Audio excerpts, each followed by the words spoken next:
Welcome back to Bay Area Focus. We have an inspirational guest joining us now. Author Vaddey Ratner survived the Cambodian genocide and made it to the United States at the age of 11. Her incredible story of survival served as inspiration for her haunting novel, In the Shadow of the Banyan. Vaddey is back with an equally mesmerizing novel, Music of the Ghosts, and she is here with us now to talk all about it. Thanks for coming on the show. Thank you, Michelle, for welcoming me. Okay, so Music of the Ghosts, where did this idea come from, and tell me about the story? Well, In the Shadow of the Banyan is autobiographical. It's based on my experience as a child living through the Khmer Rouge regime. So In the Shadow of the Banyan is a story of survival. Music of the Ghosts is about the survivors, people like myself who were victims, but also people who took part in the violence by varying degrees of choice and coercion. It's about the lives that endure after such trauma and the questions that haunt us.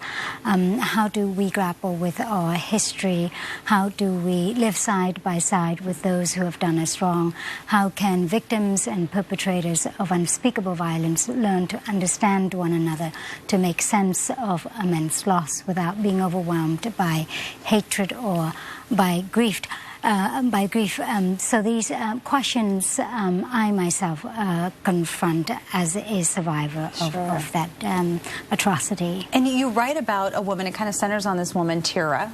Yes. Who is, I believe, in her 30s? Yes, in her 30s. She's Cambodian-American. She spent from her teenage years, she grew up in Minnesota, and then one day she receives this mysterious letter from a stranger she doesn't know, who claims to have known her father while the two men were incarcerated together in a Khmer Rouge prison during the Khmer Rouge regime.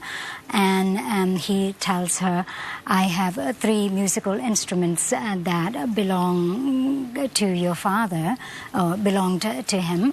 And Tira goes to Cambodia and she meets this old man, half blind. Yes, right? Old musician, half blind, disfigured, and yes, he's known to those around him only as the older musician. And so as the story unfolds, we learn that Tira and the older musician are drawn to each other not only by their shared interwoven history, but by remembered melodies, but also by the questions they confront as they face the past together. Sure. And initially, I mean, it is the history, but also the musical instruments. How did you decide that it would be instruments to bring these two characters together? Well, you know, on among my first returns to Cambodia, I went around looking for remnants of our old life, and I was at an spirit-invoking ceremony one day, and I heard the sound of this drum, and it seemed to echo my steps returning home, and also some longing in my heart. And I thought that I wanted to someday write about a story that has the journey of returning home, but use music as the drawing force. And in Cambodian culture, music is not only something that belongs to the living alone. Music connects us to the world unseen, to those we can no longer love and hold. Well, you too, as Tira did, returned to Cambodia after living in America for many years. What was that first return like for you? Oh my goodness. You know, when I left Cambodia, I had a sense that I buried almost my entire family there, except my mother who escaped with me. On returning, I felt like a rebirth. I felt like I'm coming back to a place where so much can be reborn again. Love, forgiveness, healing.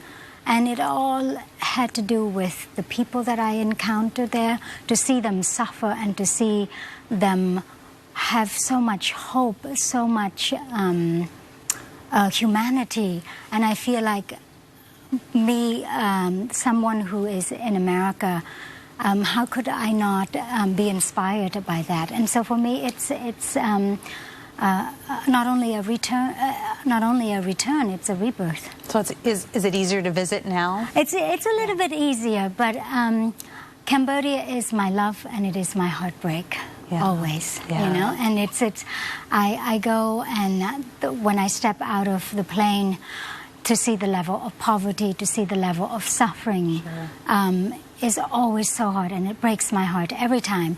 But then after you spend some time there, you encounter such amazing strength, such incredible humanity, such beauty in the midst of all that privation, and you're left feeling more inspired than ever. Well, you truly are amazing and inspirational. Thank you so much for sharing your story and also your books. Thank you, Michelle. Thanks for coming on the show. And to read more about Vaddey's incredible journey and her book, Music of the Ghost, just log on to VaddeyRatner.com.